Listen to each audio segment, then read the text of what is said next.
Happy New Year, and thank you for joining us, Journalist Hangout on Sunday. I'm Ayodele Uzuaku. Today on the program, with President Buhari warning that opposition may take over in 2023 if APC fails to put its house in order. Governor Sanwo-Olu urges Reconciliation Committee to act with the fear of God as fears heighten over party's national convention. And on JH Weekend Special, farmers recount the gory experience of Kushebe massacre to Babajide Kolade Otitoju. One insurgency defeated. I'll be hanging out with returning Babajide Kolade Otitoju and Asukwo James. Gentlemen, Happy New Year. Jide, Happy New Year. I will say you had a working vacation. And for the better part, even till Christmas, New Year, yes, Boxing Day, I saw you on top of one of the Super Tucanos. Yes, I actually spent my Christmas working, and I have up to 7 documentaries that I've done within that short period. I kept myself very busy, in Borno State. So it's good to be back, sir. So you went to go and see things firsthand? Yes. I won't wait for people to tell me this is how it is. I must see it by myself. And I always want to trust my judgment. We have gone past the stage where a press secretary or a spokesman for the military will simply send stuff. Yes, Jide, this is what happened. It will take a hook, line, and sinker. No. After all these years, it will be foolish of me to still be doing that kind of journalism. Journalism has gone beyond sitting in one's room and concocting stories, and copying and pasting stuff from people who are not even trained journalists.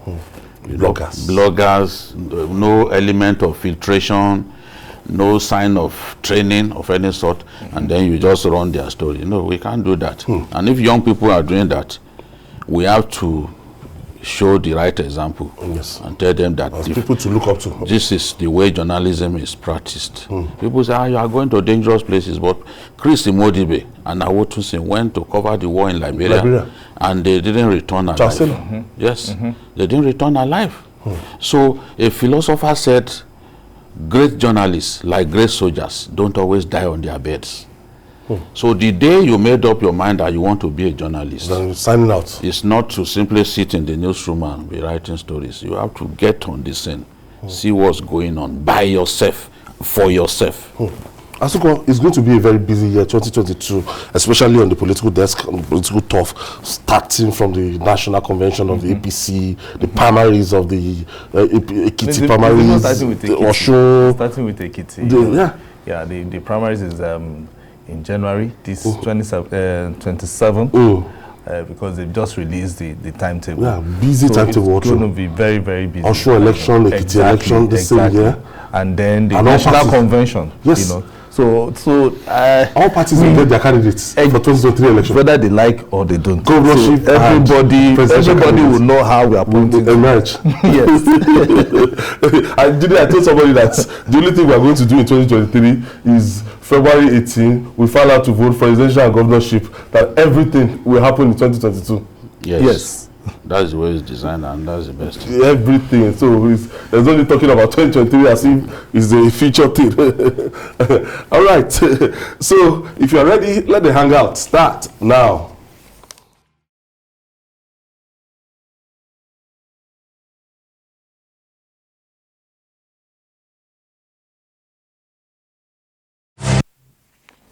Thank you for staying with us. It appears that the humanity in us has taken leave of us for reasons hard to fathom. Men of the Lagos State Rapid Response Squad have arrested 6 suspected robbers for allegedly dispossessing accident victims of their belongings at the Otedola Bridge on the Lagos-Ibadan Expressway. The suspects took the victims' phones and other valuables while they were trying to get out of the vehicle after the crash. Who does that, Jide? It's people without conscience who will do that. And these days you see people misbehaving as accident scenes. The first thing you should be thinking of is how to rescue people trapped in a vehicle. But some of our people simply go there and bring out their cheap phones to be filming people who are in distress. Somebody is gasping for breath. You can't think of what you can do than simply to be filming them. I mean, it's downright irresponsible. So and these sort of guys, you know, look at them. It's good to make an example out of them, because this thing happens all the time. A house is burning. You can't think of how you can help the owner of the house to rescue some of his properties. You are thinking of stealing from him. And some people battling to survive in the accident scene. That's where we are different. You see in some countries, you see everybody will jump in trying to rescue those people. And already there's even some level of knowledge about what to do in such a situation. You know, to ensure that people who have suffered cranial injury, that it doesn't get worse. For example, it's possible that somebody has suffered a spinal injury. It can get worse by the manner you carry that person. You should just leave them still, you know, and let the people who are trained, you know, come and take good care of them. Bring them out of a burning car, for example. Save them. But our people, it is how to steal that they are thinking of. It happened during this plane crash at Lisa in Ogun State. I remember. People were stealing at the scene of the crash. Hard currency. People were stealing people's currencies. People were stealing people's things. Bags. And you know, that crash, everybody had died. No survival. You can't think of that. More than 100 people dead. But you go to the scene and all you can think about is what you can steal. Some people have lost their humanism completely. Why would like this as well? So many people will say it's poverty, but I'm not sure it can't be poverty. Poverty will not make you lose your humanity, because if you look at it, I think it comes from the home first. You know, we've lost our moral values completely, because if you look at it, when once there's an accident scene, the first thing people think about is how they will go there and loot. They are not going there to even save that person. You know, a critical case, you know, is just this our road going to if you are going to Third Mainland, the road is not too good. But when once there's a vehicle breaks down, you are in trouble, because the next thing you just see them from nowhere, they will come. You think they will help you. You think they want to help you, but they are not. They are looking at inside what they will take from your car. You know. And thank God the RRS guys are now there. So anytime your vehicle breaks down, the RRS is there to deal with them. You know, so now that they are making these ones as example, when things like this happen, whether your vehicle breaks down or there's an accident, I'm very sure nobody wants to go there to go and steal. Now it is go there, help the person, show that you even love the person first, because sometimes when once a car breaks down and you help the person, the person is not that bad to say that he will not dip his hand in his pocket and say thank you for helping me. You know, we should get to that level whereby people will be able to even show love and appreciation for the kindness that you have done. All right. For the people of Taraba State, it is time to hasten up development of infrastructure in the northeast states.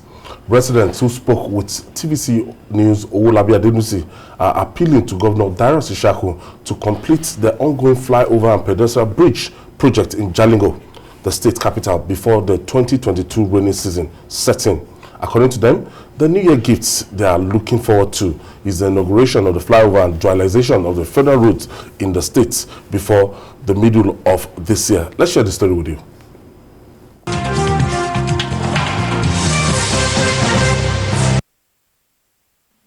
Jalingo, capital of Taraba State, will certainly wear a new look after the completion of flyover bridge project embarked upon by the Ishaku administration. The residents of the state appreciate the level of work done so far on the project, but want it to be completed before this year's wet season begins. People of Taraba State are appealing that these roads should be completed before the rainy season, especially the Jalingo flyover. Since there's money budgeted for this work, there's no issue of rainy season delaying the work. Once the road is completed, it is going to beautify the town, most especially Mel 6, as the name is. Apart from that one, somebody coming from Yola will see the beauty of the town as well. The Commissioner for Information allies their fears, noting that the Ishaku administration will not leave behind unfinished projects across the 3 senatorial districts. He is committed to completing all the projects he has embarked on, all the projects, including some that I believe they are still in the pipeline. He will complete all of them. It is not in his character to leave any project for his successor. The former chairman of PDP in the state, Victor Bala, said that many developmental projects executed by Governor Ishaku were not part of the PDP electioneering campaign promises. He believes that the scorecard of Ishaku administration will serve as a trump card for the PDP in the 2023 general election in the state. The promises the governor has promised Tarabas has been fulfilled, and he has even done beyond, even more than the promises. Throughout our campaign, he has never promised toll gate. But look at what he is doing now. Recently, the governor, during his visit to Kurmi local government, threatened to sack any contractor that fails to meet the handover date for government projects across the state. I will commission this project by May. Any contractor that doesn't finish, I kick him out. I will not, I repeat, I will not wait for them to waste the time. Their money is available. I see no reason why they should waste time. The Ishaku administration through the years has placed much focus on health, infrastructure, education, agriculture, youth empowerment, and security.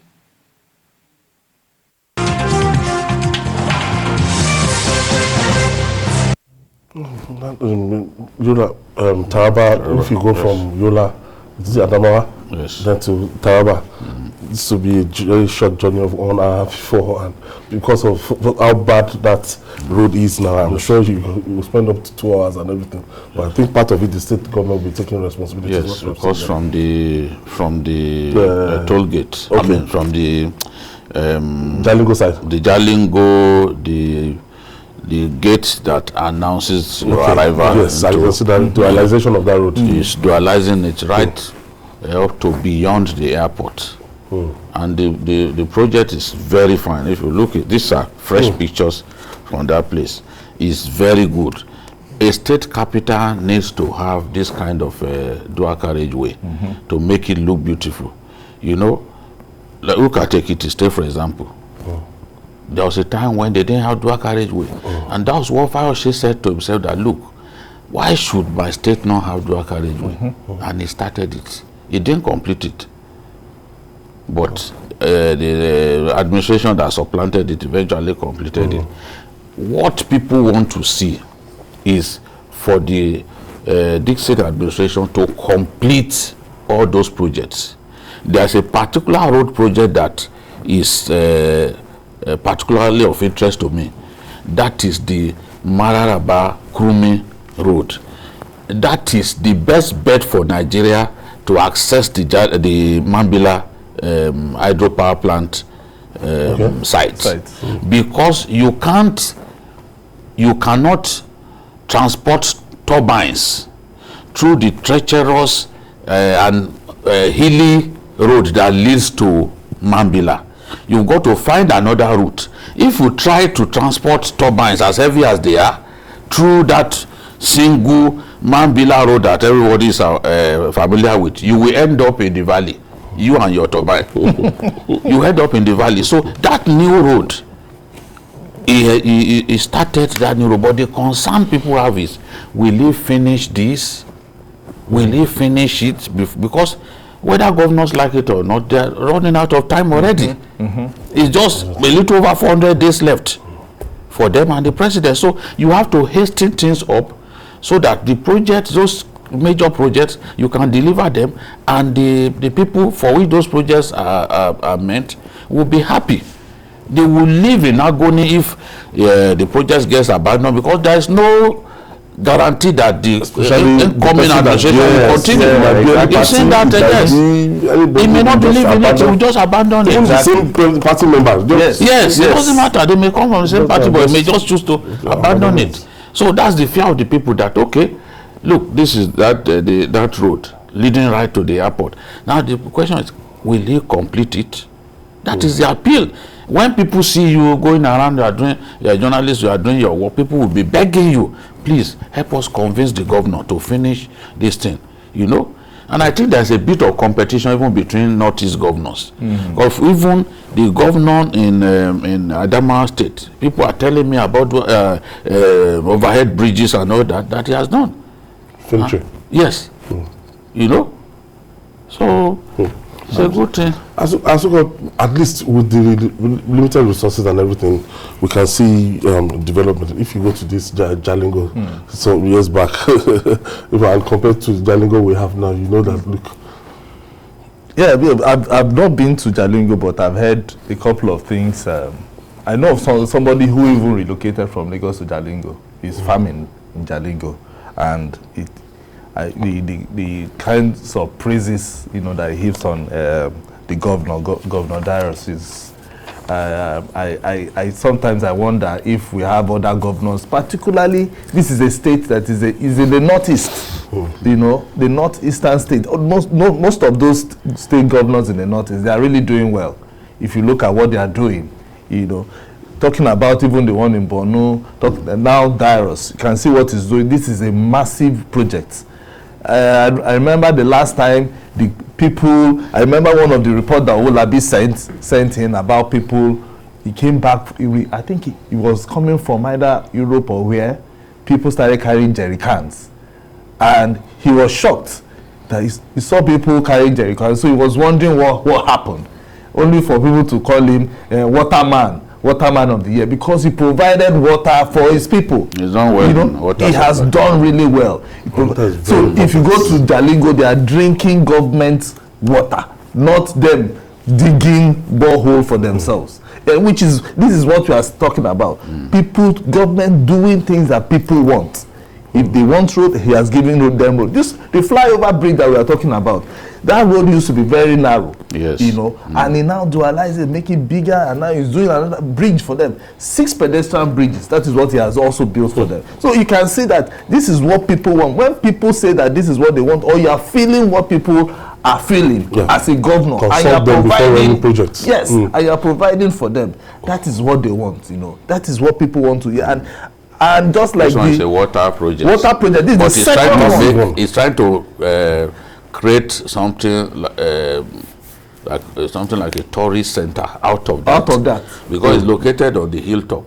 Okay. So you now have that building, you have discotheque, you have restaurant, you have lounges. Within that, what is supposed to be a water project. So the tank will sit on top of that round structure that you are seeing. So being an architect, just creatively created that thing. And you know, if you stand on top of that mountain, you'll be seeing more than half of Jalingo. It's a very picturesque and beautiful thing. You know, that's the standing at the foot of that mountain right there. Okay, from Jalingo, I'll take you to North Central now, where we have Kogi State. North Central Nigeria continues to get facelift in infrastructure in recent times. One of such is the 15,000-seater Lokoja Civic Center. Governor Yahaya Bello, who paid an unscheduled visit to the project site, expressed satisfaction with the pace and the quality of work done by the contractor. On the spot, the contractor of the project, Friday Idachaba, commended the governor for trusting an indigenous contractor. Let's share the story with you. A very young man. As you see him, so it's less than 40. Less than 40. And again, but he's doing wonders here. Thank you. I'm trying to see how it should look like.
That's Governor Yaya Bello in Kogi State, and that civic center, Jude, infrastructures, things are springing up in Kogi Civic Center. Yes, the project is a beautiful one. I was there, I saw the contractor. As I've always demanded of this governor, leave your mark. Do things that will outlast you. That's the only way you can give yourself immortality. So this project in the heart of town is just similar to the Eagle Square in Abuja. You know, there is the VIP area. I think that's where they are standing. It's bulletproof and all that. And the place looks really, really beautiful. And beyond that, they even have plans to let people own shops behind, yes, just around it, yes. Something like where you can sell culture items and all that, all those artworks and all that, you know, which will make it really look beautiful. Now, if you have marriages and other events in Kogi, you know that you can use yes, you can use this facility, and it has a giant screen. You know, giant screen. If you have political rally, where you can monitor the event and all that. So it's a good thing to trust a local contractor. You know, Idachaba, Friday Idachaba, with this kind of work is also significant, because that's how you can empower the people. Instead of bringing people from outside the state who now take money from Kogi and use it to go and develop somewhere else. This project, as well as the Confluence University project, are projects that I found really commendable, because when you invest in education in the way that it's doing, you are leaving something for future generations. When you go to Confluence University now, you see a lot of new projects, new buildings springing up. You know, so that is significant. So the governor must realize that if he does not work hard enough, after some time people will not talk about him. But if he works for the people, especially legacy projects like this. Yes, you come up with legacy. That's the screen on top of that gate. When you come, you work for the people, you live on in their hearts. And if he has got people who are slowing him down among his own people, he should let them go. This second term, he does not have all the time in the world. Some of the things I didn't do during the first term, we are beginning to see them. The Ganaja flyover, for example, it was not there during the first term. So he has to quicken the pace of infrastructure project delivery in the state. That way, he will have done himself a lot of good, and people will remember him. But if they can't remember you for legacy projects, then you have wasted your time as governor. There's something about, infrastructures like this, especially in a state that they don't have, like something like Kaidefa built in Ekiti State. Do you know the whole of Ekiti State before now? They didn't have anything like the dome you had in Akure. Yes. The very big that you can host international event center and everything. Now Kai Define just commissioned one. And when you build project like this, it's like a legacy project that everybody will talk about you even when leaving office. Exactly. You know, I think that is what most, if not all governors should be looking at. And once you have a legacy project, something that will outlive you, you know, people, and it will be beneficial to the people. Not just doing project for project's sake, but doing projects that when you leave, people will still say, it was governor so person that did this, and then they are using it. So whoever is going to come will just, you know, better what you have done. Is either maybe, for instance, the road leading to that place was not done during your time. The person can now fix the road. It shouldn't be a project that you now do and you leave. For this project, is a good project.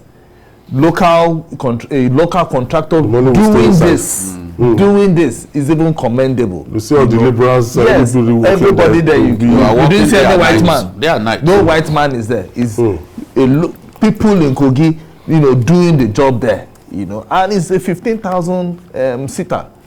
You know, even from all that I've seen and all that this project is going to, you know, come out from. You notice that it's also going to have a floodlight, so at night they can still do events at night. So it's not something that is just going to be daytime only. There's a floodlight, so you'll be thinking of a stadium, you know, a stadium-like event center. It's just patterned after Eagle what's it called? The one in Abuja. Yes. Eagle Square. Eagle Square. Just patterned after, and you know that one hosts many all-night events, you know? Like party convention. Yeah, exactly. So they can. So if, for instance, APC, they are thinking about their convention, if it's quickly done before February, they can start thinking about that. Yes, if they don't want to hold this, they've almost finished it. Yes, exactly. They had the Maulud event was held there yesterday. You know. Okay. So next one on the part of the White Lion, that's the governor of Kogi State, Yaya Bello. As it is in history, so it is obtained in politics. Empires and government rise and fall according to the dictates of time and circumstances. For President Muhammadu Buhari, the fall from power for the All Progressive Congress, APC, may be May 2023 if the party fails to put its house in order. Top on the issue is that urgent address is the party's national convention, which is still cast in doubt despite a planned February date. Meanwhile, the APC Reconciliation Committee has embarked on an arduous task of assuaging the grievances of aggrieved members, while in Lagos, the governor of Lagos State, Babajide Sanwo-Olu, urged the committee members to perform their task with the fear of God for the desired results to be achieved. Jide, the All Progressive Congress, what is really the problem with the APC? The chairman of PDP said it that by the middle of this year, that this party might break into two. The big problem that the APC faces is the bitter and frenetic contestation for power. You know, it's a product of many tendencies coming together. The APC, the CPC, the ACN, the ABGA, all of them, and even the AMPP, they came together to form the APC. Unfortunately, those deep divisions have not been healed by years of working together as a party. Yes, they came together and defeated a party that once boasted that it will rule Nigeria for decades. 60 years. They came together, but that was also likely because Nigerians wanted change. So APC was the vehicle for that change to happen. So the people jumped onto that vehicle to see the back of the PDP administration. But since then, those divisions, rather than shrink, have merely expanded. So there were places where, for example, I will tell you that we've had some divisions as far back as 2015 that have not been resolved. Yes, some issues that have not been since 2015. Sokoto is an example. They've had issues since 2015. Those issues have not been resolved. Now, what are we seeing? Some states where they didn't even have issues before. In 2019, they have their own fresh issues now. Look at Kebbi. That's just an example. There are so many problems that the party is grappling with. And I can understand why Governor Sanwo-Olu will speak in this manner, because frankly, one way by which APC can move on and solve its problems is to have a very effective conflict resolution mechanism in-house. Put some of the most objective and highly respected people together. Get them to go and solve problems in the various states, so that you don't face the kind of crisis that you faced in 2019. We were saying it at that time that, look, these problems should be fixed. Some of them were calling us names. Some even have hated us since that time, despite the fact that what we warned them against eventually happened. Instead of solving those problems, they've let those problems expand. Yes, someone like me, Malabuni, the governor of Yobe State and interim chairman of the party, has done a lot in terms of making the party stronger through the acquisition. You know, just the way club chairmen and sporting directors sign footballers, through the acquisition of some powerful people from the rival PDP, like governors and the rest. It's done well to bring them on board. But many of the crises in the party, he has not been able to resolve. And that is the most important thing. You've got to resolve those disagreements if you want the party to be in position to win future elections. The president is saying that if care is not taken, the opposition will take over as a result of the crisis in APC. What can the president do? It's as if the president, when it comes to party matter, apart from wielding the big stick once in a while, it's like the president is always aloof. The last time his intervention was the removal of the Adams Oshomole NWC. And right now, it's as if the Buni-led caretaker committee is as if they are foot dragging on the agenda and everything. But the president seems not to be so decisive. You know, and that is where most people, if you talk to some APC members, that is where they are not entirely happy with the president.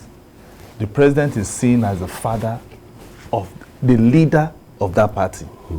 And when contentious issues come into the party like that, it's the father that is supposed to call them together and say, this is what I want, this is how it should be, and then everybody will toe the line.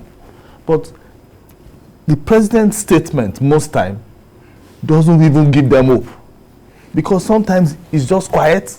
Sometimes you can't even feel or even see it from his expression where he's even leading. He's the one that's supposed to lead. Yes, yes. You understand? He's the one that's supposed to lead the party. He won't show anybody's hands. Yes. He won't do anything. He just... If you look at even when PDP were still in power, yes, it you will always see your passenger telling you this is where I'm going, and everybody will fall in line. Even Jonathan, everybody will definitely fall in line. But Mr. President will always come. Sometimes he will not say anything, and then because he's not saying anything, you will begin to hear side talks. This is what Mr. President says, because they will name drop. This is what he's saying. This is how he's feeling. What he wants. And this is what he wants. And because of that, people will begin to look at it as if the president is not even in support of them. And that is why they have so many interests everywhere in the party and everywhere in the states. People will always say, I've gone to see Mr. President. and this is what he says. The people will not say it outside, but they will go to their constituency to go and say it. And at the end of the day, it brings bad feeling. And that is why the party is like this today, Ayo. The president needs to, because he's going, he knows he's already counting time. Yes, The last interview he had, he was saying that he's even getting tired, he wants to go. So, but he shouldn't get tired because there was a party. There was a party that brought him to power. Yes. Yeah. And he has to make sure that party weaker than when he wants to leave. He has to make sure that the party is stronger before he leaves. Because we don't want to a situation whereby everybody will be going to Daura to go and solve problem. No. So he has to find how to bring everybody together. The opposition say that they are saying, what can the president do at this time with this kind of situation? No, he has to bring everybody together. I think that the president's style has not really helped the party. This style of wanting to not be seen, to be supporting one side, this and that, then you now allow things to fester for too long. Up to the point that it now becomes some people will be impossible. fighting. They will be fighting. You will see them, even within your own government, you see people. Don't talk. Look, Ayo. Ministers will there not are talk. times when you just have, there's a church in Ilorin. It's actually in Adewale Estate. The 3 or 4 pastors were fighting one another. They refused to resolve it. You know what the youths did? The youths waited for them to come to church one day and sent all of them packing. He says, since you say you work for God and you can't resolve your differences, okay, from today, no more. You are not coming to this church anymore. They chase them away. And youths can be very strong in the church. They chase them away. That what is in this thing? Is it not God that you claim you are working for? How come you have intractable differences you can't resolve it? So the president has a big role to play because he's the leader of the party. He's the leader of the party. So he is the one that needs to bring everybody together and say, see, I want to leave behind a party that is strong and indivisible. The way it is now, the way the party, people are pulling in different directions. I mean, the party is not helped by the fighting between, at least between the leaders, even within the CPC itself. The people came from CPC. Malami, Darazo, the Minister of Education, Adamu. Are they together? Do they share the same belief? You need to investigate. You will see clearly that even though they were of the CPC stock, those 3 individuals, they are not on the same page. And that is the way it is. Within the ACN group, you will find Amosun, Ashiwaju, Dapo Abiodun. They are not being on the same side. So within even the subgroups, there is disunity even within the subgroups within the party. So this is the thing. Okay, let's look at those state chapters now, specifically. I know when Dido was talking about crises that have been in some states since 2015. I remember Amechi, Magnus Abe, the crises in and out of courts, and they still have that crisis now. Till now. Ayo, about, the reconciliation committee they are moving around. They have about, if not 10 to 12 states that they need to solve the problem. From Rivers to Ogun to Osun. I know they are going to Osun. Kwara, Kebbi, where again? Akwa Ibom, Zamfara. Zamfara is a big one. That one is even a big one because, so there's all of them, they have two chairmen. And they've not been able to solve the problem. Forget that, yes, there's one. And then you now want to go into convention. If they go on like that without resolving the crisis that they have, it will now look like what happened in 2015 with PDP. When they walked out on the president. And I'm not sure our president would like that to happen because he will be seated. That will be ultimate. He will be seated. You know, this is not something that they call family affair that PDP used to use, that they, oh, don't worry, the family affair will solve it. No, let them solve it now, and then they will go to their convention and everybody is happy. Now, Jide, let's talk about the convention for the party fixed for February. Do you see this convention holding? I've not seen any sign. They say some governors will be seated. Will be sitting with Mr. President today to choose a date for that convention. Those I'm talking now. Those are another interest. That is another interest. Okay, when ideally at the time you were choosing that date, that February, at that time you should have chosen the date. You don't just say, okay, February. You know. February so now, on what day in February? we are in January now. Yes. We are already moving on in January. After first week gone. Yes, in January. Yes, we don't know what date. We cannot see preparations in place. In fact, conventions cost billions of naira to organize. Exactly. The funniest thing is that when we see convention, when we see dates fixed, you will see ward, zonal, local government, states, and you now get the ultimate day for convention. Exactly. Everything will come out. But APC, they did every other thing. They left the day for this national convention, and they've been shifting it. And this, even the state ESCOs that they had their election, they've not inaugurated. They've not inaugurated. They've not inaugurated. And what they are waiting for, we don't know. I do not see the sign that a convention is about to take place. Let us tell ourselves the truth. Governors own the APC. Governors chased away Oshiomhole. Governors brought May Malabuni. Governors extended May Malabuni's tenure. Governors chose February as the date that this thing will happen. All of these things I'm saying, they are there, you can verify. If the governors are still, if from the signs that we are seeing, if the governors do not want the convention to take place, because the other day, did you not see when some governors claimed that they were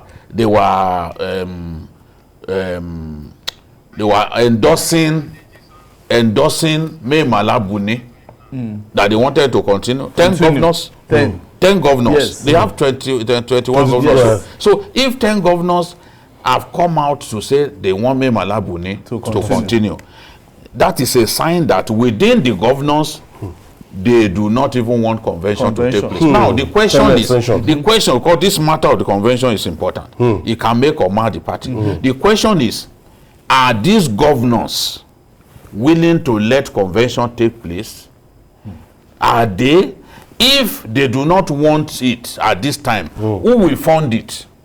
You need at least 10 billion to hold that convention. Conventions are very expensive. And even after that convention, you will now have the presidential primaries, which is similar in scope. Is similar in scope to another convention, which also costs a lot of money. So these governors that I see, and I've been saying that we must do something about our all-powerful governors. If these governors don't want the convention to take place, what can the party do? That is what can the other people and other power blocks in the party do? Because there is no sign. I won't be surprised if they had their meeting with the president and then they come out again to say, look, it doesn't look feasible. I won't be surprised, because we've seen this thing, you know, since when they've been postponing, extending May Malabuni's time.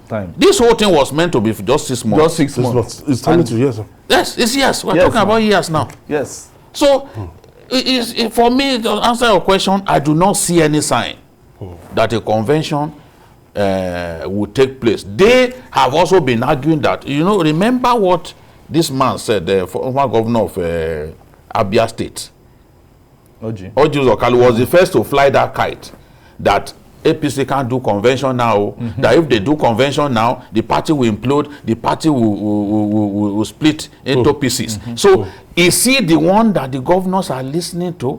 Because I'm seeing signs that these governors don't want convention to take place.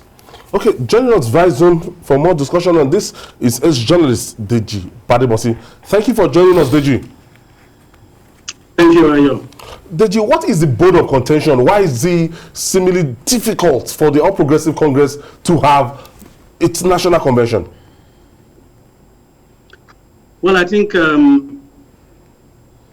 essentially the basic reasons have been given by Babajide Chitoju and the other guests there. I mean, there's no question at all that what is actually happening in the APC is a question of, I would say, it's a question of power play and selfish interest. Let's put it that way.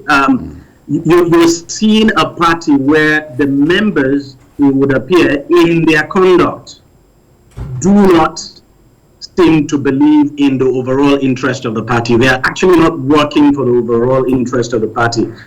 They are working for their individual interest. I mean, that's essentially what this is. And that's why, you know, there's this contention over whether or not the convention should take place in the first place. I mean, it's part of this selfish interest and ego that led to what happened in Rivers State, for instance, and of course what happened in Zamfara State, and it's still happening anyway. Mm-hmm. And just as Babajide said, unfortunately, we have a president who doesn't seem to be very much interested in the affairs of the party. And I think we can to some extent understand the president. I mean, don't forget the last interview he granted, he did say something very important. I mean, the one he granted to NTA now. He did say age was no longer on his side, that it's actually not easy piloting the affairs of state at his age, you know, 79. There's no question at all. Now, you know how difficult it is to pilot the affairs of this country. Now, add that to the problems of the party, then it becomes a bigger problem. At some point, we thought the president was going to design a method where he would leave certain leadership, identified leadership of the party now to actually pilot the affairs of the party. You know, but the president did not do that. If he tried to do that, he did not demonstrate it at all. He did not, for instance, clearly demonstrate that, look, these are the recognized party leadership that people should listen to their voices. Now, where you don't have that kind of situation, what you would have is what exactly is at play now. So you have various interests taking advantage of the fact that first the president, in terms of his age, and then the fact that he's not very much interested in the way the affairs of the party is run. So they're taking advantage to take control of the party, so to speak. So it's really unfortunate. And I think the only way this issue can be resolved is, we saw the way the president came out when things were going awry, when Oshomole was removed. We saw the way the president came out. So I think at some point, in spite of his age, whether he likes it or not, and if he's very much interested in this party and interested in life after his presidency, I mean the life of this party now after his presidency, then the president would have to move to do something. I mean, it would have been a very perfect thing. It would have been very perfect if we were operating in a normal system. Because, look, yes, the president is the leader of the party, but, you know, under normal situation, you would not expect the president to begin to exert executive powers over the party. But that's the way our system is. Unfortunately, that's the way our system is. And the way it is, he's the only voice that people would listen to. But I think the bottom line is, the members of the APC, the powers that be in the APC, have got to sit down and ask themselves, what exactly is going to happen to our party after 2023? Mm-hmm. Is this going to be the end of the road for our party? Do we want our party to just be in power for 8 years and after that we're just out of the way?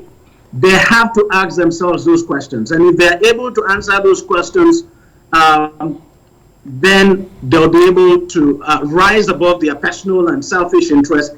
Ego is a very big issue here. So for me, I think it's very important, unless they're able to resolve these issues. Of course, even if that convention takes place, it would end up in a very chaotic manner, and they would not be going to their elective presidential primaries now in one voice, and the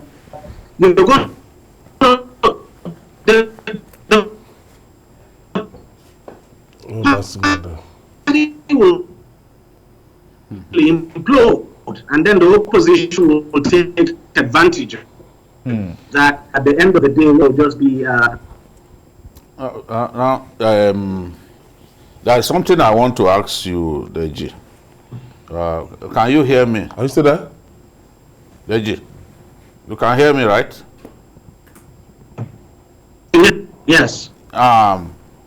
If the governors were to tell the president that, Mr. President, this convention cannot take place in February,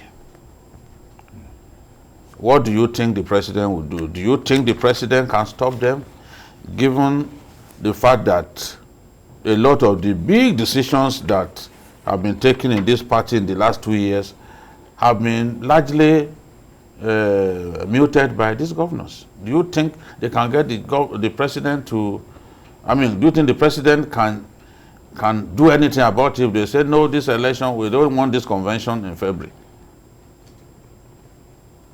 Well, let me just answer that straight away. Look, if you look at the relationship between the governors, and to some extent you could say the voice of the governors is actually the voice of the president, and the voice of the president is actually the voice of the governors. Look at what played out with the issue of the controversial electoral act, why the president didn't sign. We all know that the governors didn't want the president to sign that act. You know what happened.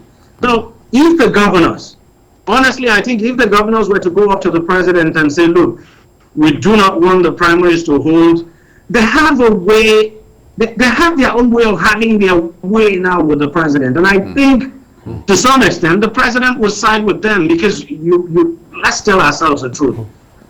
Quite a number of these governors actually have the ears of the president. And even though the president has not made it openly so, the truth is that to some extent, he's left the party in the hands of these governors. And that's the reason why you have a sitting governor running the affairs of the party as a chairman of the party, so to speak. I'm talking about the governor of Yobe State, Muhammadu. So they have the ears of the president.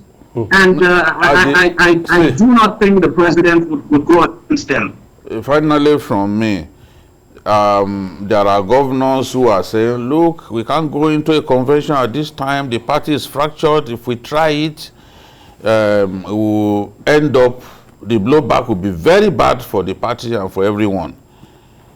Are the reasons of the fractured nature of the party, people that need to be reconciled and all that, are they sufficient reasons to not hold this convention next month?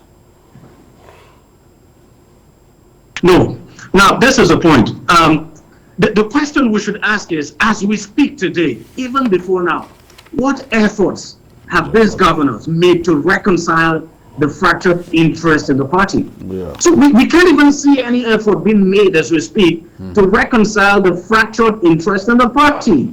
So if there were efforts in place, then you could to some extent say, okay, maybe they needed more time, that they are making progress, maybe they needed more time to reconcile everyone. But the truth is that no effort as we speak, genuine effort I mean now, is being made to reconcile the various interests in the party.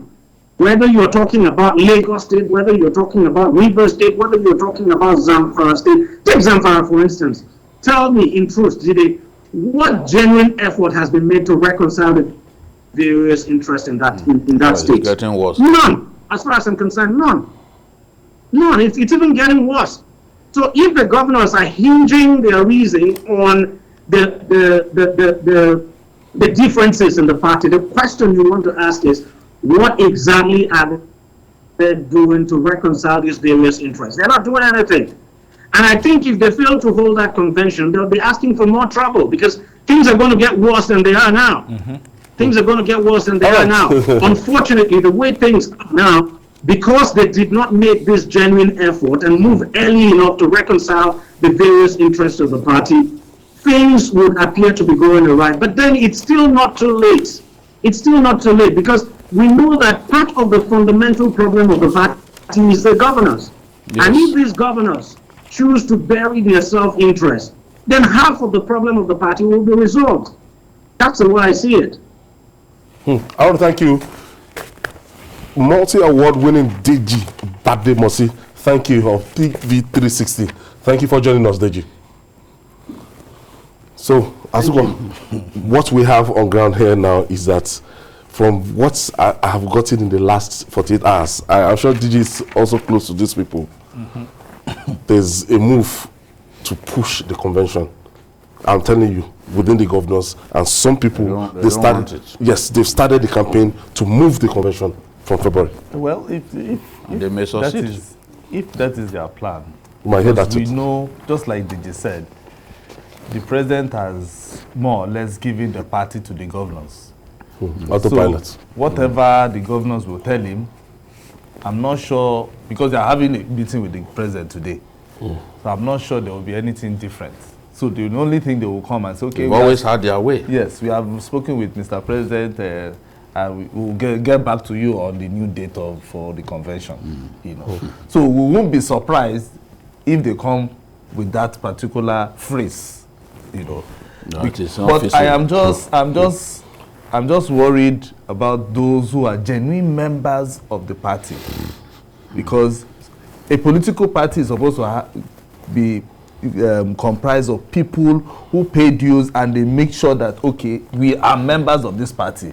But now that they have governors who have turned themselves to lords of manor, owners of the party, and the owners of the party, no matter how big you are, respecting those who own the party, who came together to form this party, then it's a very big problem. Julie, look, it's a make or mar year for the All Progressive Congress, this 2022. Now, whether you like it or not, the People's Democratic Party, they have a kind of head start. Yes. They've been able to organize their convention. Yes. And they have a national chairman. And they just had 2 slots that they went to convention to fight for. If the APC want to use the model of the PDP, say, reach consensus, bring everybody together, try and choose one person ahead of this convention, do you see this happening? It's difficult. It's difficult. The tendencies within the APC fighting against one another are greater than those of the PDP. One, whether we like it or not, APC has replaced the PDP as the biggest party in Africa. So, to that extent, the disparate groups, the groups contesting for power, they are much greater in the APC than the PDP. Because APC is the ruling party. Stakes are high. Because APC has many states where even before an election, whatever happens, the winner will come from the APC. Look at Yobe, for example. Look at Borno, for example. It's one-party state in those places. Whoever wins the primaries of the APC knows that he has won the national election. You understand? So that is why across those states, there is so much contest for power, because they know once I emerge, it's done and dusted. So how the members of the party, I said that earlier, how they take control of the party, because what we are seeing now, we never had it during the Awolowo years. Yes, one was young, but at least we can remember some things. The party, the strength of the party was the members. Collective. They were the ones, members funded the party. Members fielded the candidates. It's not a case of somebody will just take money. Somebody will just take money and then be determining who becomes what. It can't be happening like that. So what we need to do, the governors, from what we see, a lot of the governors do not want this convention. And where 10 governors go to say that they have endorsed May Malabuni to continue, that's about half of the people. Do you know how many governors have moved to join those ones now? Because we are talking of 10 before. Yes, I mean, this thing that I'm talking about is happened weeks ago now. Do you know how many of them will have been promised that, look, we will ensure that you get a second term, this and that? Do you know how many of them have gone We are talking about 10 governors. Then we could have become 15 or 16 as we speak. So how the people take the party from those who have now seized it by the jugular is what we should be talking about. Then, ahead of the meeting, no one is sure what will happen. But the convention may have not seen any sign. You'll be shocked if you get that February date. No, they should even tell us the date. Even if it is February 28th, which is the last day of February. Why should it be even that? Because I'm thinking that the best thing to do is to have those primaries of Osun and Ekiti. Quickly have the convention before those ones, so that whatever anybody wants to go to court or no, you know that you've had your convention and you've done those primaries. But these governors are not bothered about all these things. Okay, Alhaji Usman Ibrahim joins us on phone now from Yola, Adamawa State. Thank you for joining us, Alhaji. Thank you, and you're welcome. Yes, can you tell us what more you know about the crisis within the All Progressive Congress? Why is it difficult to have just a convention, a national convention? Thank you for having me. First and foremost, let me use this opportunity to welcome my friend back, having gone on a short break of the Christmas and the New Year. Thank you. Highly high-profile duty at the war zone in the Northeast. I congratulate you for doing a very nice job for our nation. Thank you, sir. And Musa Barujide, congratulations. And as you are discussing the issue of the National Convention of the APC, we have said it towns to that number. You particularly refer to even all the assertions that Babajide has made during the 2015 elections. The greatest problem, the greatest undoing of the APC as it is today is their inability to develop a mechanism of reconciliation in the internal conflict of the party. Yeah. It has happened in 2015. They have failed to do that, and which resulted into the APC losing about 5 or more of the states under their control during the 2015 elections. And fortunately, we have said it loud and clear at that time. It has happened, and they are not using what an adjective be saying, and a proverb be said in Hausa, that Nagaba kan san zurfi ruwa. It has happened to the PDP in 2015, and the APC has seriously played with that troubled waters in 2019. They lost out, and which is fortunately for certain circumstances of the credibility and the political standing of the president, the APC narrowly won the election. And as it is today, one of the greatest problems of the party is the inability of the party to organize itself properly, to develop a mechanism for reconciling divergent views in almost many of the states. And as it is today, they have agreed. We have conducted our congresses from the world to the state in about almost 30-something states. But up till now, the requirement of the Electoral Act is to the effect that political parties, before conducting their elections, they must have successfully conducted all their congresses in all the local government, in all the states, so that we have a proper representative convention, which is totally presently absent, because there are some few states that are yet to conclude their congresses, including my state. There are 2 local governments who are still in contention, which has not been concluded, precisely moving north and moving south. And I'm happy that the president himself has now realized the dangers inherent in the division within the APC, and has warned the leadership of the party to be very careful, as per his statement last during his press conference with the channel television at the NTA. And I hope they will now listen and see to it that they must have to do justice to all and ensure that we do not repeat the fallout in the 2015 and 2019 elections. I want to thank you. And I believe.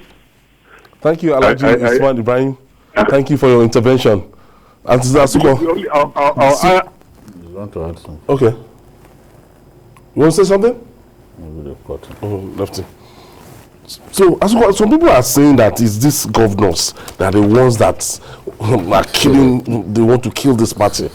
No, it's obvious now. It's obvious, Ayo, because the governors are I don't want to call it a mistake because it was just a stopgap, to see how they can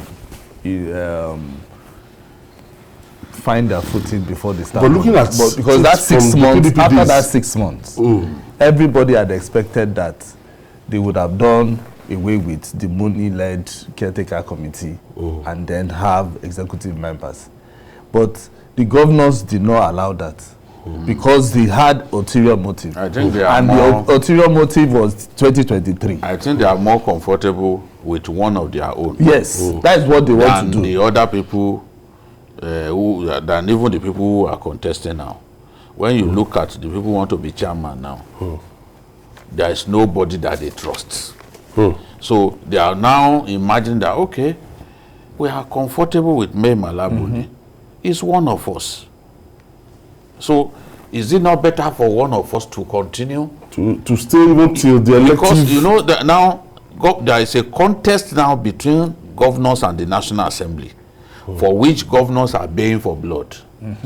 Because the National Assembly caucus of the APC pushed for direct primaries.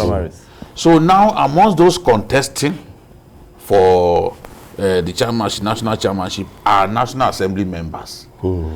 Governors are like, oh, those who wanted to hijack the party from us, they are the ones now who want to contest. So there is no way they will feel comfortable with those National Assembly members, like former governor of Nasarawa, the man from Niger, and others who are contesting. So they feel, from the way I gauge their mood, one, they don't want the convention, and they feel comfortable with Mai Mala Buni, and they would like to do whatever it takes for Mai Mala Buni to continue in office. But does that not have legal implications? I don't think they are even thinking about that. They are here to think that that nothing that we can always fix it. Yes. We also have another guest from Abuja. Awan Hassan joins us from Abuja. Thank you for joining us, Awan.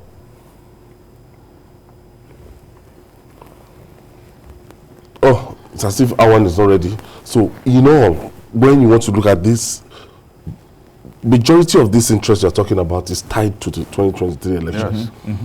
Somebody somewhere want to be vice president, somebody somewhere is positioned to be the presidential candidate, somewhere. Do you understand? Somebody wants to bring his own candidate. Yeah.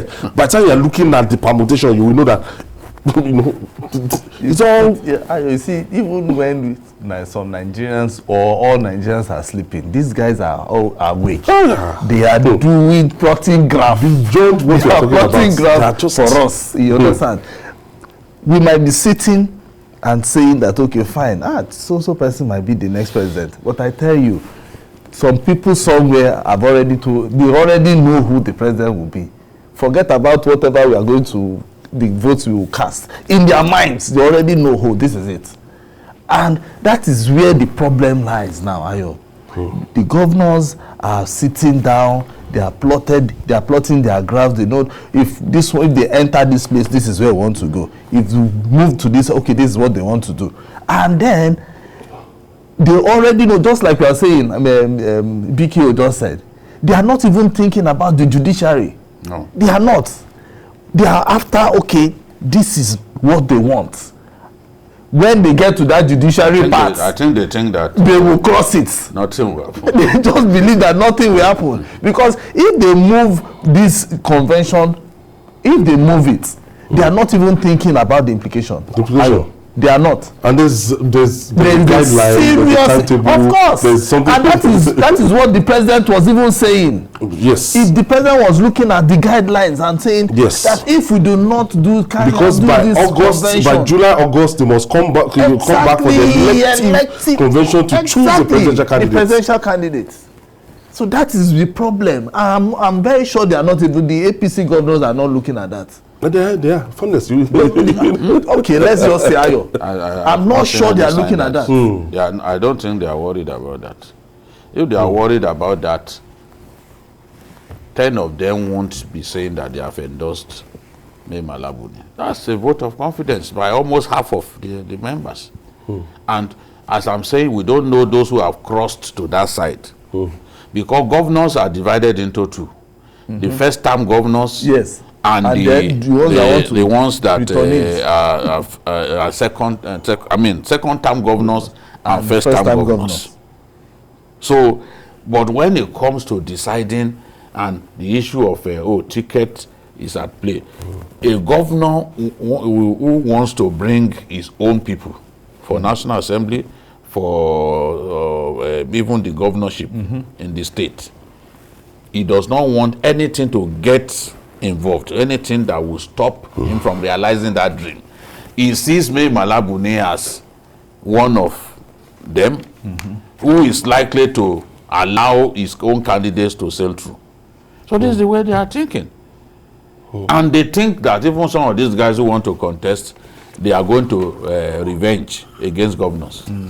So that is the way they are thinking. And from what I'm seeing, from the snippets that have been putting together, and that's why I'm saying that the party members must find a way to return this party to the people. Because the way things are now, the way the party is structured now, governors are extremely powerful. If they move in this direction, just as DG2 concord, the president is likely to support them. The president is not likely to go against them. But you know, this thing is not new. During the era of Obasanjo and the PDP, there was a time that the governors were the power broker within the People's Democratic Party. It's not peculiar to APC alone. Yes, it's not. It's not. In fact, the point Obasanjo, even in deference to the powers of the governors, told them to go and choose from within their ranks who will succeed him. Yes, he told them, go and choose one of your own. And when Jonathan was to pick a deputy, it was a sitting governor that he went for. He picked the governor of Kaduna State. You remember now? Namadina Sachamo. Namadina. You know? So they've always gotten what they wanted, both in PDP and APC. Look at PDP. They were the ones who even chose the way the convention will run. The governors literally decided everything. It is not democracy anymore. Yes, sir. If a group of people will just be deciding for everybody. But the question is, what can we do? I asked that question. Can the president, if all of these governors came together to say, look, we don't want that convention, sir. Mai Mala Buni could argue that, look, I've been told that if this election, if this convention goes ahead, that the party will break up. I'm sure Buhari hears that he will be worried. Calm down. And if Mai Mala Buni says he doesn't want it to happen under his watch, and he convinces his colleagues, and they come to the president and they say, Mr. President, we can't do that convention. Can he cause them to change their minds? I don't think so. Awan Hassan is with us now. Thank you for joining us. Hello, sir. Yes, Awan. Yeah, good afternoon, Ayo. Good afternoon. Thank you for joining us. Well done. Thank you, my brother. Yeah, welcome back. So, I'm Daniel Ajayi. I welcome this your opinion and the idea, but please remind APC that the opposition are waiting for them to fall completely.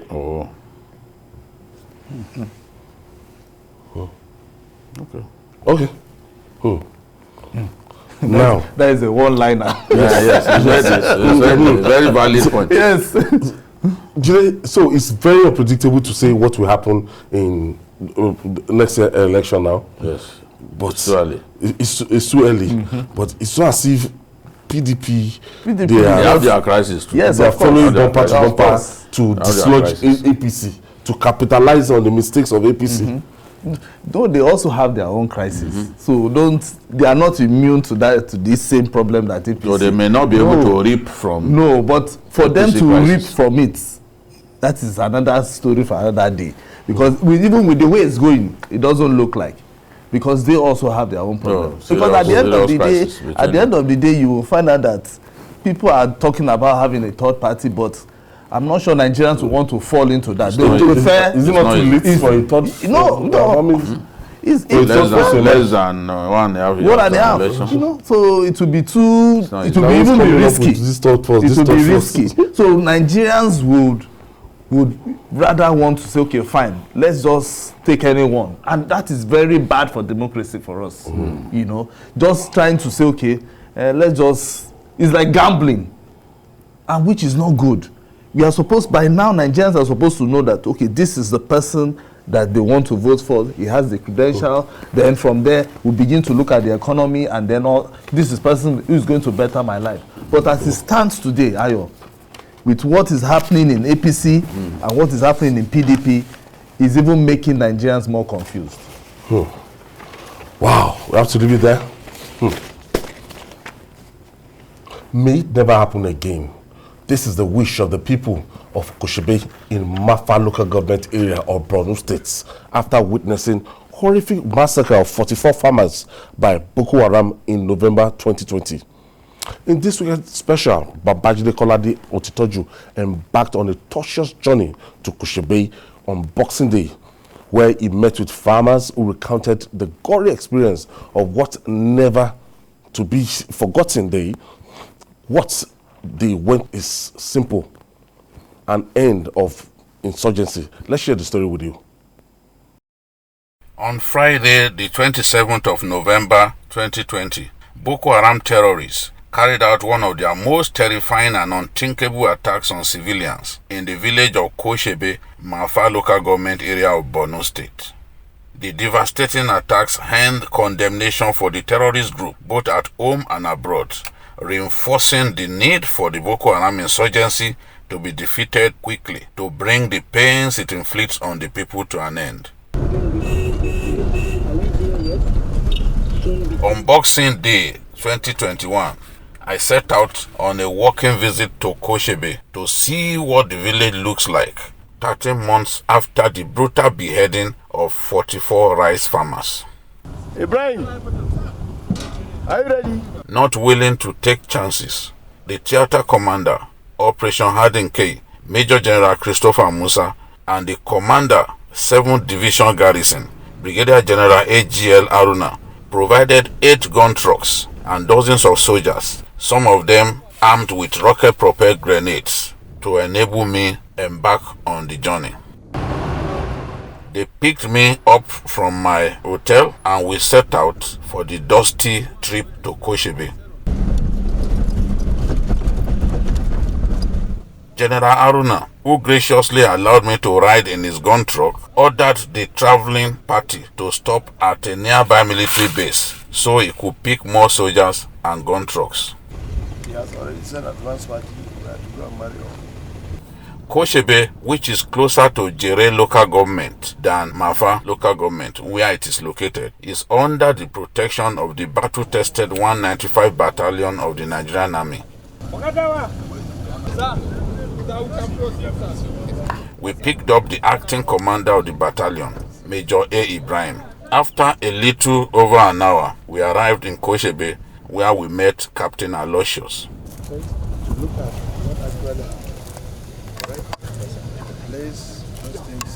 Major Ibrahim and Captain Aloysius recalled the experience of November 27, 2020 and spoke on the security situation currently. Right now we are at Koshebe, where dozens of farmers were slaughtered, and I have with me the commanding officer of the 195 Battalion, Major Ibrahim. Major Ibrahim, thanks for bringing us here. You're welcome, sir. It's such a terrible memory. And of course, the OC, Charlie Company, Captain Aloysius is here. He's provided security for us to be able to visit this place today. Thank you, Captain Aloysius. Welcome, sir. Major Ibrahim, you have some memory of what happened that day. Actually. Can you just tell us a little bit of what happened? Actually, what happened that day was a terrible one. The Boko Haram terrorists took advantage of the farmers and sneak in, gather some dozens of them in the name of trying to preach for them, not knowing that they are there to take their life. They innocently surrender themselves to them. At the end of the day, they slaughter them. That's a terrible memory, sir. Yes, Captain Aloysius, Yes. you are on ground at this time. Yes. Give me an idea of the security situation at this time.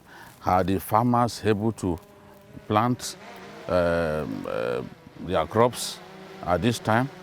Okay, thank you very much. Presently now, the security situation within this general area is calm, very, very calm. More better than it was last year when the unfortunate incident happened. Because right now, the farmers have also extended their line of farming. That's to say they have gone more and more forward to farm. Okay. And presently, there have not been any situation. Their farming activities has been going on normal. Koshebe is a farming settlement. The people here plant tomatoes, pepper, watermelon, maize, and rice, among others.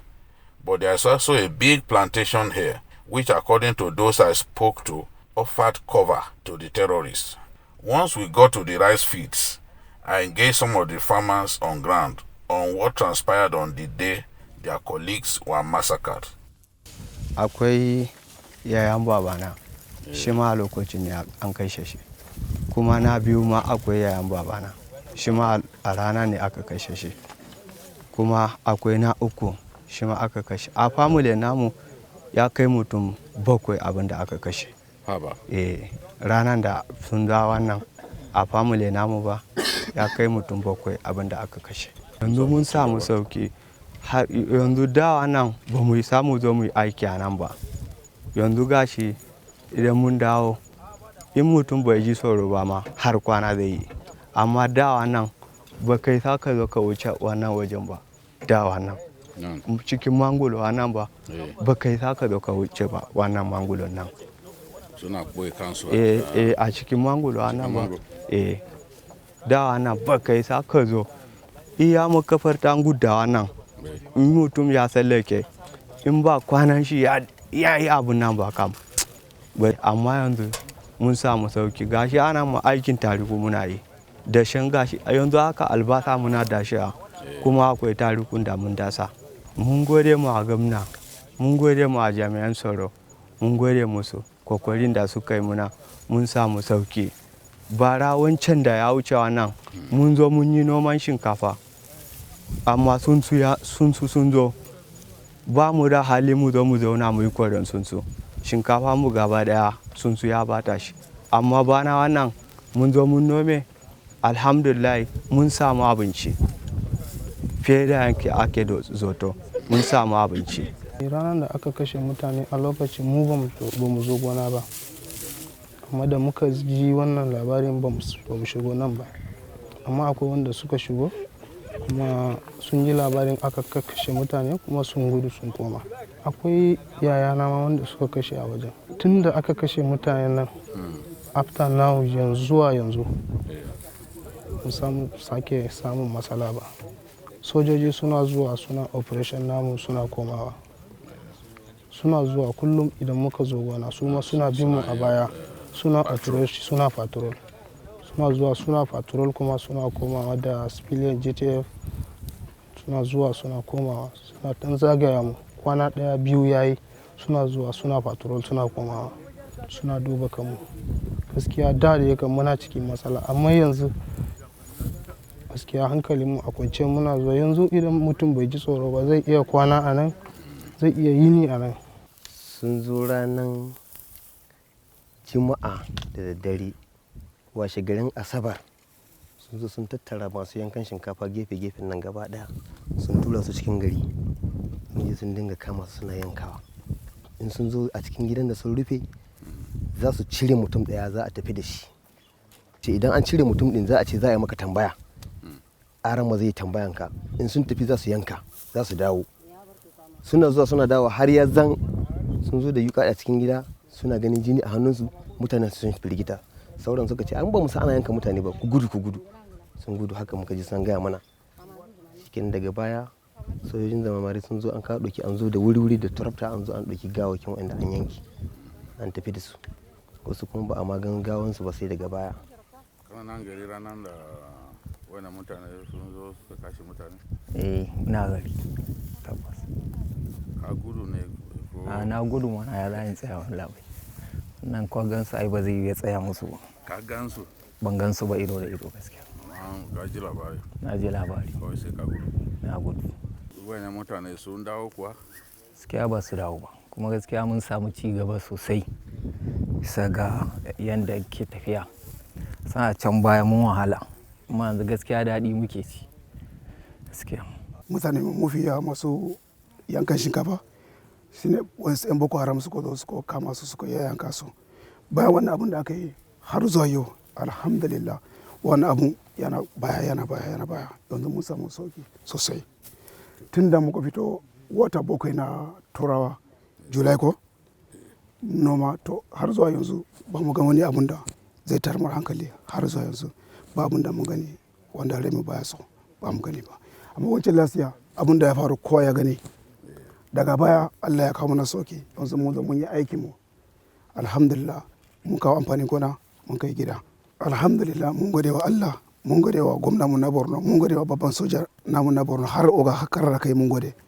Duk kullum kuna zuwa muna aiki, kuna control duk lokacin da mu zama daga sojoji a daji hankali mu kuma kwance. Don saboda haka mun gode wa Allah, mun gode wa sojoji, mun gode wa duk ma'aikatan police, civilian, GTF duka mun gode. It was then time to go to the spot where the farmers were gathered before being slaughtered. Boko Haram insurgents gathered peasant farmers inside this yard, pretending to preach to them. But from this location, they were then moved to another facility where they were slaughtered. There were still traces of dried blood and footwears of the victims in the building where they were eventually slaughtered.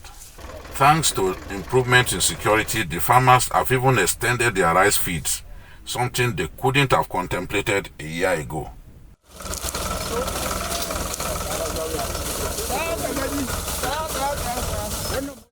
Brigadier General Garuba Haruna is happy with the security situation and the general indices of progress. The first time we had the attack where we lost those civilians, those farmers, it will be very difficult for you to access this place.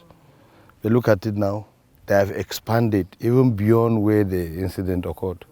They are farming freely, they are moving about their business, and none of them has reported to us of any uncanny behavior on any enemy activity. So I think we should thank God. Things have improved. Remember, there was a time when the enemy thought he could come in unhindered. I'm referring to the Chabol issue. They came and unfortunately they made their Waterloo. We buried 25 of them, and in this situation, if you're able to bury 25, in fact, one of a Boko Haram member, you should know that you have killed so many of them, and so many would have been wounded. So the situation is okay, and we are not relaxing. We are being relentless on ensuring that the entire security of not only Borno, That's the municipal council. But the entire theater is secured. And happily enough, we have been having that cooperation from other sister agencies, the paramilitaries and so on. Yes. We work together. There's a lot of synergy now. Yes. We work together, we move together. In terms of information dissemination, once they get it, they send to us, and we don't joke with any information. We move about, we ensure that we trace the root of the incident or whatever. If it is an issue of the enemy trying to intrude, we make sure we go and lay in wait for him. And as such, sincerely speaking, that is why the enemy today has decided to be using long-range missiles or bombs to fire. He could not come down because he knows if he comes, he will definitely go to hell. That's the truth. But my job was not done yet. From Koshebe, we moved to Zabamari, Jere local government area, where the 44 slaughtered farmers were buried. Here I spoke with one of the survivors of the Boko Haram attack. Muna zuwa sai muka same su garin Koshebe. Muna samun su garin Koshebe sai suka ce ina za mu je? Muka je za mu je gira. Me za ku gira? Muka ce za mu je akwai uzurin za mu kai ku. Ai mu kariya kuka mun san abin da zai kai ku wajen siyasa kun kai. Ko ba mu da labari? Boko ba. Su Boko din ba. Sai muka ce mu za mu je gira uzurin mu. Sai suka ce to yanzu kun san abin da za a yi? Muka ce ba mu sani ba. To abin da za a yi yanzu menene kuka dauko ga kanku? Muka ce mu daga kama kifi muke. Sai suka ce to yanzu wannan kifin naku wannan ku aje. Idan kun aje yanzu ku yi hankuri. Akwai abin da muke so. Ba wanda zamu sai muka aje kifin namu. Da muka aje kifin namu sai suka samu gaba. Suka samu gaba muna tafiya muna hira. Hankalin ku tashi ba abin da zamu yi muku. Kan hankalin ku tashi ba abin da zamu yi muku. To muna taya sai muka samu wasu suna yankan shinkafa. Suna yankan shinkafa sai suka ce to wannan mutanen fa muka ce a su aikin shinkafa suke. To da kudin duk ku kwaso ku taho mu tai. Ku zo mu je garin Koshebe ku ga inda zamu dafa abinci. Shikenan gaba ɗaya suka samu gaba muna hira. Shikenan mu biyu ne farkon kamawa din. Ko da mun ka taho duk gefe da masu kamanki da masu aikin shinkafa sun tara mutane gaba ki daya. A cikin gida gaba ɗaya sun tara kuma duk sun hake mutane da bindigogi. Shikenan sai suka ce to yanzu kun san abin da yasa muka tara ku? Muka ce ba mu sani ba.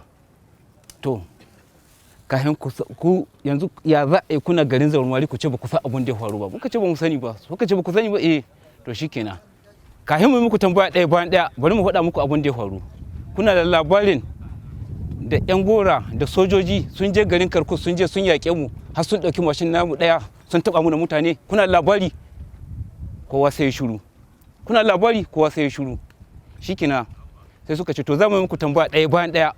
To ita ce tambaya ɗaya bayan ɗaya ba mu san kowace irin tambaya ba ce. Shikenan muna cikin gida to sun tara mu sama da mutum 30. To ni dai a ciki sai suka ce mana to yanzu gabaki ɗaya duka sai suka samu mai dan kwano da mai fulla sai suka ce da suka tara mu gabaki ɗaya suka ce a zagaya cikin mu duk abin da a cikin mutum a jihun mutum ya cire jewa duk abin da in ba a cire an ka jewa ba in sun caje mutum sun samu wani abu to shi mu kan shi duka mun ka cire mun ka jejewa da mutum ɗaya to daman gida akwai gambu sai a cire mutum ɗaya sai a ce ya fita hitam da zai yi dama ko mutum uku masu ƙarfi shikenan wannan zai kama nan ɗaya zai daure in ya daure za a fita da kai to inda za a je da kai ba mu sani ba shikenan za a ce kai mataso in ka taso da ɗaɗɗaya ake yi daman ita ce tambaya ɗaya bayan ɗaya a kama wannan a daure a fita a je abinda za a yi da kai ba mu sani ba sai da sun ka gama haka tukun sannan sai suka yi mu da wa'azi suka ce mu bi Allah mai bin manzon shi kuma daga yau gobe ma rana ce duk ranar da mu da sun ba mu za mu nemi abinci har mu je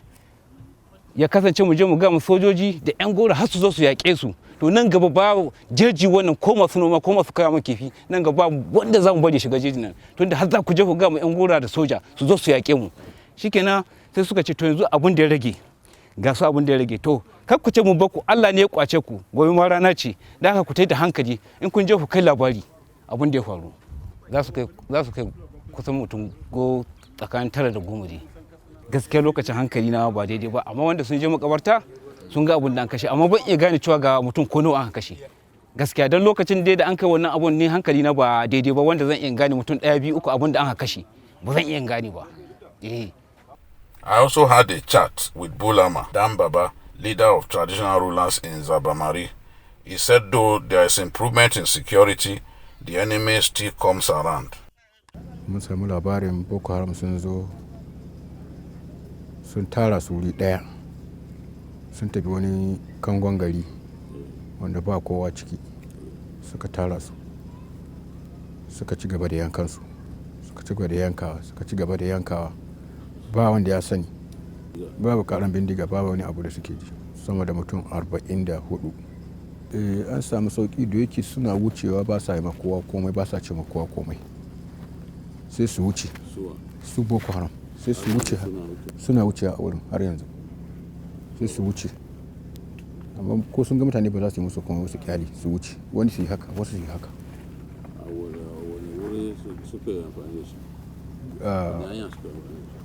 gabas da kwashabe gabas da wani gari da ake cewa dunge gabas shi ma suna wucewa ne ba su da wurin zama ba sa zama wucewa suke ba sa kashe mutane yanzu aiki sojoji sun yi aiki suna aiki kuma sun yi aiki kuma suna aiki suna patrol don ko yanzu muka zo muka gaya musu ɗayar bulama daga cikin mu ya zo gaya musu za su fita talakan mu ya zo ya gaya mana report ko ya gaya mu wannan yana ko ya gaya mu wannan za su fita su je patrol. The traditional rulers took me to the spot where the murdered rice farmers were buried in 10 graves. November 2020, Boko Haram insurgents came into Koshebe village, gathered peasant farmers, and slaughtered them one after another. The following day, Nigerian troops recovered the victims of the Boko Haram attack, and they were buried at this site. There are 7 graves in front of me and 3 behind me. One whole year after, the people of Zabamari and Koshebe are still concerned about the Boko Haram insurgency, and they would want the army and the government to put an end to the insurgency as soon as possible. Some of the Bulamas that I've spoken with here say they were sure that about 44 persons were buried. The wish of the people is that that kind of tragedy will not happen again. Babajide Kolade Ochitoju, TVC News, Zabamari, Borno State. That was actually on Boxing Day. We're still celebrating Christmas. Jide, now my issue here is that the extensive security you had, because I saw gun trucks, yes. I saw RPG. As if you guys were going for the main battle. Yeah, because they were just not going to take chances. As the garrison commander said, 7th Division Garrison Commander, General Garuba Haruna said, we cannot afford to let anything happen to you. He was not meant to accompany me on the trip, but he said, no, Jide, I want to travel with you, you know. And it was this General Haruna that actually led the recapture of Marte from Boko Haram early last year, when the late Chief of Army Staff gave that directive that they should go and clear that area and send those boys packing. It was General Haruna, the 7th Division Garrison Commander, who accompanied me on this trip, that led that operation. And within 24 hours, he delivered Marte, which had been taken from the Nigerian army before then. So I felt comfortable with someone like that. He's hands-on. He goes around with his rifle at all times. He said, look, I'm not going to wait until something happens before I take action. And he said something that, look, this place may appear peaceful, but the enemy is unpredictable. The enemy is unpredictable. You can't be too sure that they cannot strike at a location. You just have to be ready.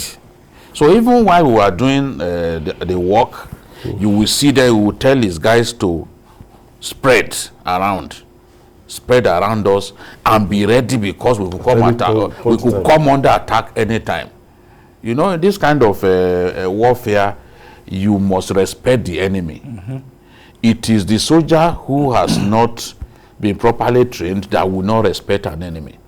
Respect the enemy, expect that the enemy can strike anytime. So you have to be ready that when he strikes, then you will be able to deal with the situation. So I'm happy to have received that kind of security that enabled me. Even this is the JTF, civilian JTF were also part of the security that I had. You know, there's always this complaint that they give foreign TV station access to this kind of thing.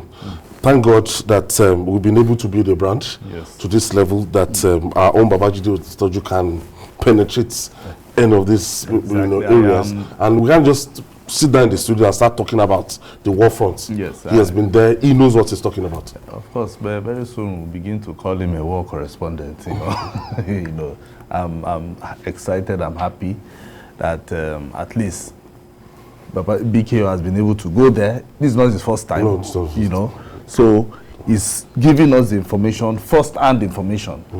So even if he's saying anything on this table, it's because he has gone there and he has seen it quite passionate with his own by himself.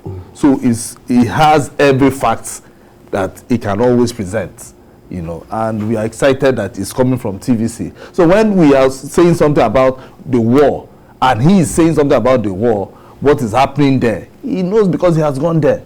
So we are excited. So it's not only, I think every other force, every other security agencies should see this as a very good platform for them to always invite us, for us to also go for these missions.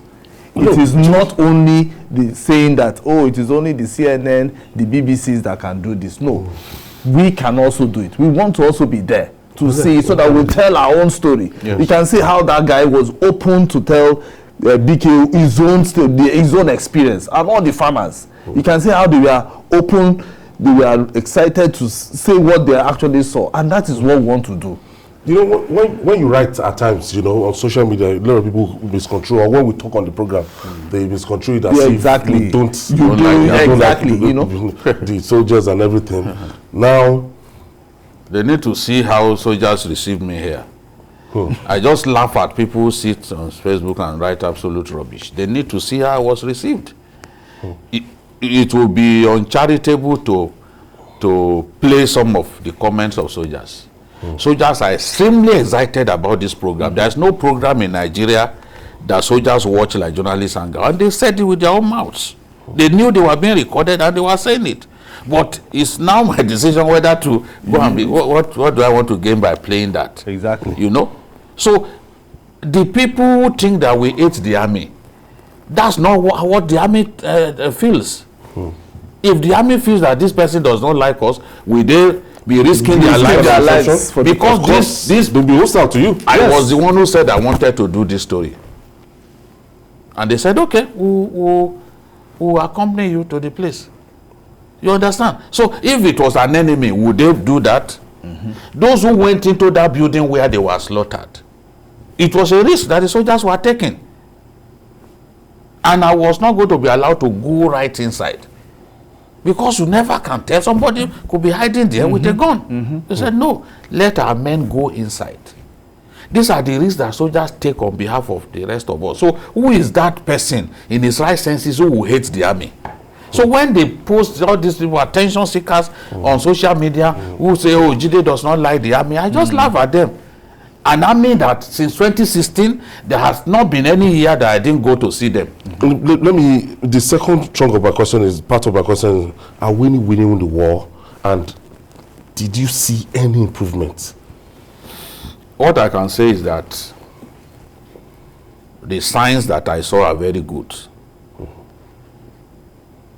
I saw improvement, but I will not say we are winning the war.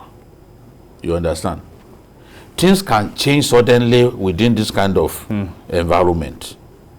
So the safest thing to say is that I saw things that excited me. Things that showed, that gave me hope that these boys, their days are numbered. You understand?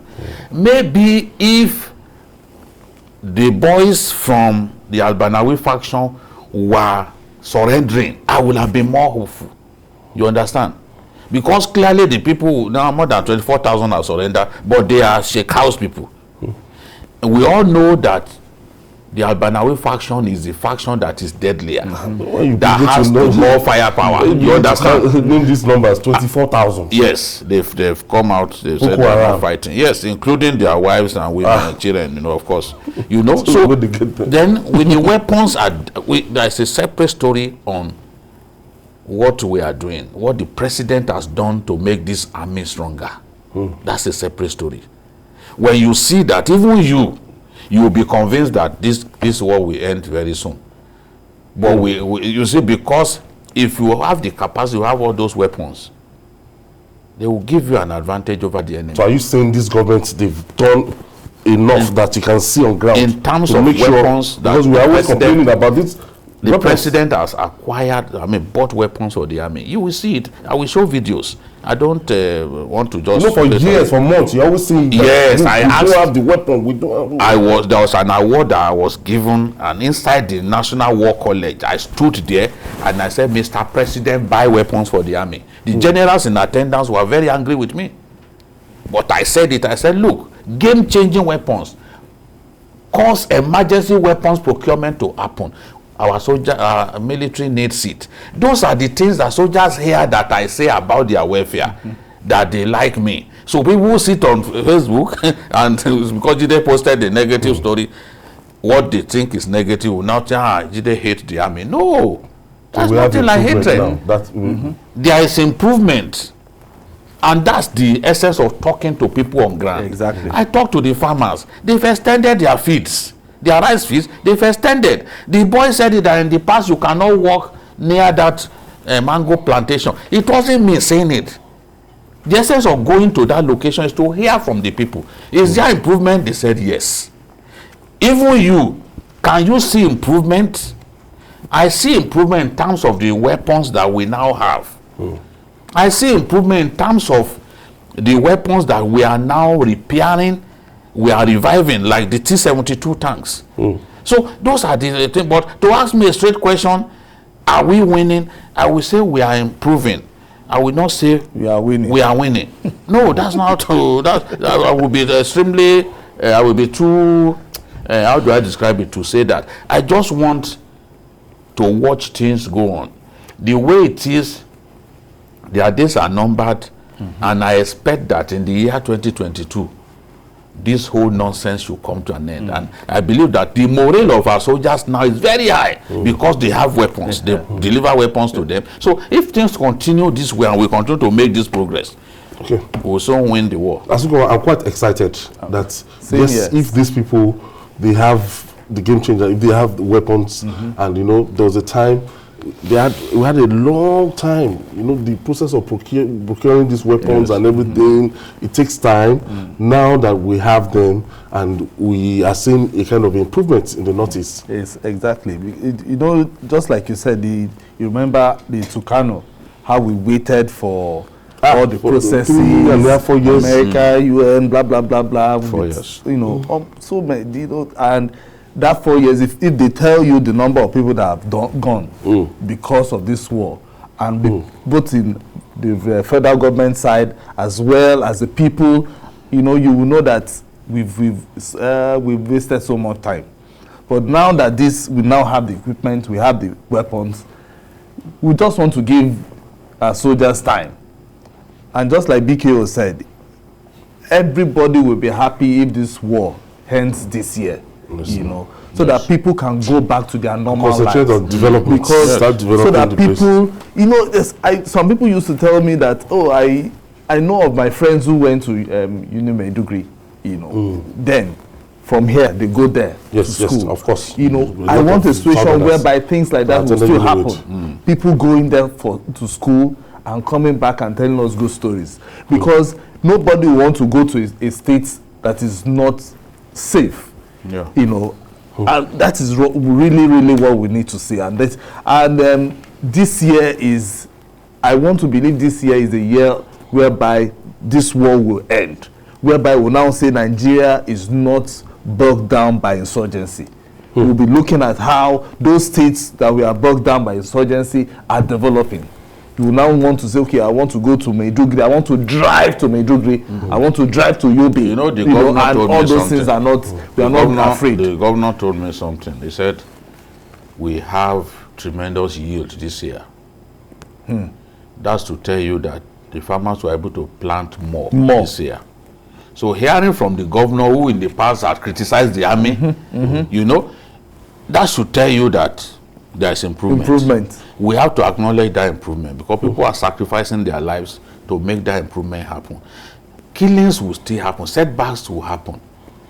I posted something on Facebook that, look, in this kind of war, there will be setbacks. Somebody clearly who didn't go to school or wasted his parents' time in school now said there won't be setback. I said, what's this one saying? A few days later, in a battle with ISWAP, in the Lake Chad area, we lost some soldiers. It will always happen. Soldiers are prepared for it. You know, because the enemy that is using IED, using all kinds of weapons, you cannot be landmines and all that. Anything can happen. Enemy that has now even started firing rockets into civilian areas. Wow. So all we can do is destroy them. On the final note, what do we need to defeat Boko Haram? We have to sustain the intensity of attack. We have to bring in more game-changing weapons, including drones. There are drones now that can last one whole month in the air. Drones powered by solar. They are now doing them one whole month. You can imagine an unmanned area vehicle, you know, airborne for one whole month. Where are those guys going to hide that you will not see them? Exactly. You will just keep taking them out. So we need to invest equipment. Equipment can make a big difference. So we need to continue to invest. I thank the president for the efforts that is made, but we need to continue to invest in those equipment, motivate the soldiers to give their best, then constantly to find a way to transfer them. When soldiers stay too long in an area, they get frustrated. They can even turn the gun against their colleagues. Okay, get them, do the rotation a lot more, so that morale will be high. I have Victor from Enugu State. Thank you for joining us, Victor. Yeah, thank you, my brothers over there, and Babajide and Asoko. And please, 1 minute, I love when you people are discussing about Boko Haram issue, because I have a brother over there. So I want to ask Babajide, when are you going to do a program concerning the weapons? Because I heard you a few minutes ago, you said you're going to concentrate, you want to dedicate a program on the weapons and machines bought by Nigeria. Please, what things are you going to do that I will love to listen to? Don't worry, we'll promote it. We'll do the promo. We'll do the promo. It will be sometime next week. Sometime next week? Yes. Thank you, Victor. All day long, I'll hang on with TVC. Thank you. Going out. Thank you. Because the way we are looking at it, and now, after equipment, we start talking about the welfare. Exactly. I think what Babajide's BKO said about rotating is very important. And they get tired. They get tired. Fatigue is very, it's a serious problem. Yeah. Soldier will just open fire. And exactly. But the ones you met, how were they looking? The morale was very high. But even from this video, you will see. Even from the video, you will see. Very high. You know, just that I can't play some of what they are saying. Even coming to the war zone to see them kind of lifted up their morale, and they were saying that we are happy to see you. We watch you on TV. We can't believe that you come here. You know, so the morale of the army is very high, and I'm expecting a lot this year. I'm expecting a lot. We want this war to end so that these guys can return to their families and enjoy the comfort of their wives. Exactly. And the collaboration now amongst them is tremendous. Really helping us. You know what happened this Christmas Day? Normally in the past, the chief of air staff would do his own party with his officers and men. That of army too will do his separate. Own. This time around, they went together. Went to do that of the army, and from the army then to Air Force. That is unprecedented. The synergy is too much. That is the synergy. The synergy, and now the soldiers are admitting that even the synergy is helping them to get results. Exactly. You know? Exactly. So they know all operations now from the defense headquarters. You know that this is happening, and then the services will queue in.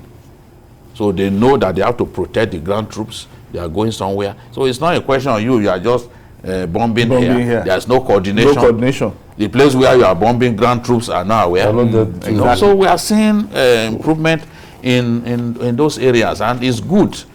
Unlike what we had before, when some service chiefs were not seeing eye to eye. Exactly. How can you win the war when you are not seeing eye to eye? You don't pray in the same mosque. Thank you so much. Thank you for having me. 2022 is going to be very interesting. It's going to be very both in the newsroom and on the show. Everywhere. Thank you. We're going to be all over. Yes. Everywhere. Abuja, everywhere. At the forefront of it all.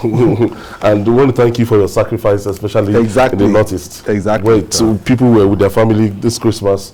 You sacrificed, you were with the Nigerian army. So anytime you want to criticize him, you better think twice, because he's talking from like an active participant. He knows what he's really talking about, not just. I'm a civilian soldier already. There were some military vehicles that I entered that no civilian has ever entered. Even the generals told me, "You are the first civilian to enter this." Wow. So I'm already part of them.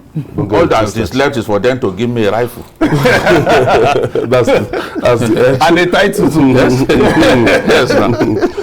So this is like our first edition of our team today, and Journalist Hangout is back for 2022. This is the second Sunday of 2022, and that's our offering today on Journalist Hangout on Sunday. Join us tomorrow for a regular episode of the program that starts at 5 p.m. We're on YouTube, youtube.com/TVC News Nigeria. I'm Ayodele Uzubaku. Bye for now, and see you tomorrow.